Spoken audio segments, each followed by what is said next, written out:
ধরুন আপনি মিষ্টি দই খাবেন, কিন্তু সেটা চিনি ছাড়া, আবার চিনি পোড়ানোরও দরকার নেই, যেটা অনেকটা হেলদি ওয়েতে আজকের রেসিপিটা।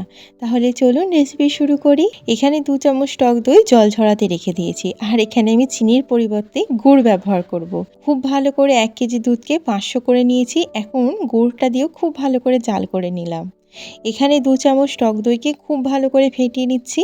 এবার এখানে একদম হালকা গরম থাকা দুধটা মিক্স করে দিচ্ছি। ওই অতটা গরম যাতে করে একটা আঙুল চুবানো যেতে পারে, সেরকম একদম হালকা গরম থাকতে হবে। তারপর আর কি 7-8 ঘন্টা এইভাবেই কাপড়ে মুড়ে রেখে দিলাম। তারপর কিছুক্ষণের জন্য আমি ফ্রিজে রেখে দিয়েছিলাম, ওই 1 ঘন্টা মতন। আর দেখুন তো কত সুন্দর মিষ্টির দইটা জমেছে, আর এটা কিন্তু খেতেও অপূর্ব। আপনি কি কোনোদিন ভেবেছেন চিনি ছাড়াও মিষ্টি দই হতে পারে? আর এই সুন্দর রঙটা চিনি না পুড়িয়ে গুড়ের থেকে খুব সহজেই পাওয়া যেতে পারে। তাহলে কত সহজেই তৈরি হয়ে গেল মিষ্টি দই। ভিডিওটি দেখার জন্য ধন্যবাদ।